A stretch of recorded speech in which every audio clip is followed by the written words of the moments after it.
ఇప్పటికే ప్రపంచ జనాభాలో భారత్ ముందుంది. చైనాను దాటేసి జనాభాతో భారత్ సత్తాను చాటింది. అయితే తాజాగా వచ్చిన మరో అంతర్జాతీయ నివేదిక కీలక విషయాన్ని వెల్లడించింది. ఐక్యరాజ్య సమితి విడుదల చేసిన నివేదిక ప్రకారం 50 నుంచి 60 ఏళ్లలో ప్రపంచ జనాభా 1030 కోట్లకు చేరుతుందని అంచనా వేసింది. 2054 నాటికి భారత్ జనాభా గరిష్టానికి చేరుతుందని తెలిపింది. ఇంతకీ భారత్ జనాభా ఎంతకు చేరుకోనుంది? ఐక్యరాజ్య సమితి నివేదిక చెబుతున్న వివరాలేంటి?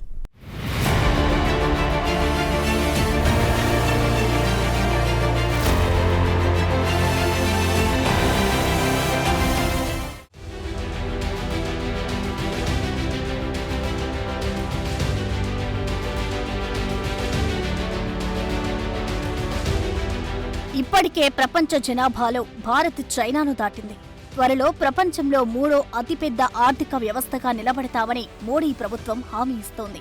ఈ నేపథ్యంలో ఐక్యరాజ్య సమితి నివేదిక మరో వార్తను తెచ్చింది. ఈ శతాబ్దం మొత్తం ప్రపంచంలో అత్యధిక జనాభా కలిగిన దేశంగా భారత్ కొనసాగుతుందని పేర్కొంది. 2060 నాటికి భారత జనాభా 170 కోట్ల వద్ద గరిష్టానికి చేరుతుందని ఐక్యరాజ్య సమితి అంచనా వేసింది. తర్వాత 12% తగ్గుదల రేటుతో క్రమంగా దిగొస్తుందని తెలిపింది. వరల్డ్ పాపులేషన్ ప్రాస్పెక్ట్స్ 2024 పేరిట జూలై 11న విడుదల చేసిన నివేదిక ప్రకారం వచ్చే 50 నుంచి 60 ఏళ్లలో ప్రపంచ జనాభా 1030 కోట్ల గరిష్టానికి చేరుతుందని ఐక్యరాజ్య సమితి అంచనా వేసింది. అక్కడి నుంచి మళ్లీ తగ్గిపోతూ ఈ శతాబ్దం చివరికి 1020 కోట్లకు తగ్గుతుందని తెలిపింది.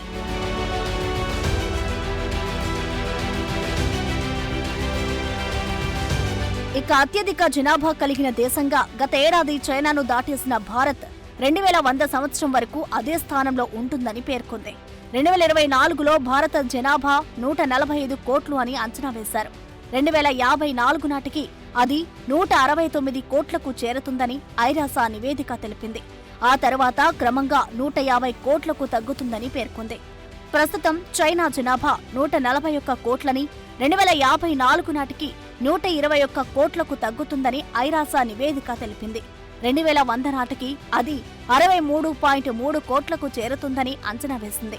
2024-54 మధ్య ఆ దేశ జనాభాలో భారీ ఎత్తున తగ్గుదల నమోదవుతుందని తెలిపింది.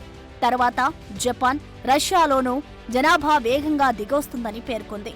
సంతాన సాఫల్యత రేటు గణనీయంగా పడిపోవడమే ఇందుకు కారణమని వివరించింది. చైనాలో సగటున ఒక్కో మహిళ తమ జీవిత కాలంలో ఒకరికి మాత్రమే జన్మనిస్తున్నట్లు తెలిపింది. United nations department of economic and department విడుదల చేసిన ద్వైవార్షిక వరల్డ్ పాపులేషన్ ప్రాస్పెక్ట్స్ ప్రకారం ప్రపంచంలోని 62 దేశాలు మరణాల కంటే ఎక్కువ జననాల రేటు కలిగి ఉన్నాయని తెలిపింది. వలసలు, ఆయుర్దాయం పెరగడం జనాభా పెరుగుదలకు ప్రధాన కారణంగా ఉంటాయని పరిశోధకులు భావిస్తున్నారు.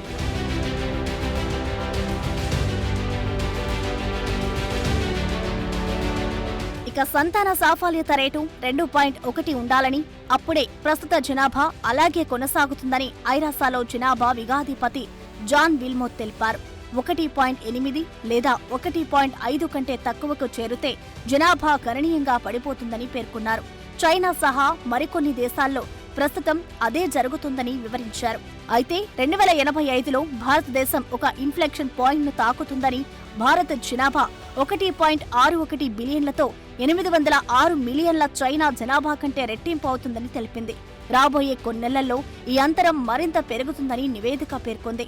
ఇక 2100లో జనాభా ర్యాంకింగ్స్ లో భారతదేశం చైనాల తర్వాత 511 మిలియన్ల జనాభాతో పాకిస్తాన్, 477 మిలియన్లతో నైజీరియా, 431 మిలియన్లతో డెమోక్రాటిక్ రిపబ్లిక్ ఆఫ్ కాంగో, 421 మిలియన్లతో అమెరికా ఉంటాయని నివేదిక వెల్లడించింది.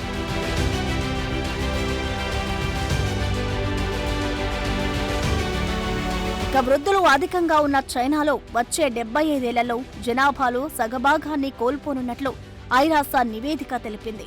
భారతీయ జనాభాలో ప్రస్తుతం మధ్యస్థ వయస్సు 28.4 సంవత్సరాలు కాగా చైనాలో అది 39.6 సంవత్సరాలుగా ఉంది. అదే అమెరికాలో 38.3 సంవత్సరాలు ఉంది. ఇక 2100 నాటికి ఈ సంఖ్యలు భారత్లో 47.8 సంవత్సరాలు, చైనాలో 60.7 సంవత్సరాలు, అమెరికాలో 45.3 సంవత్సరాలుగా ఉంటాయని నివేదిక పేర్కొంది.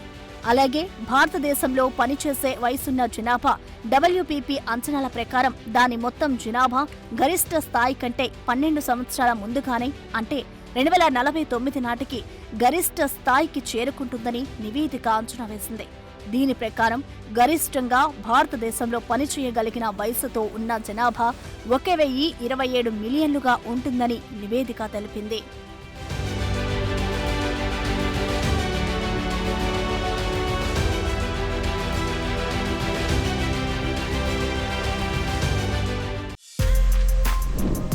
For more videos like this, subscribe Big TV channel.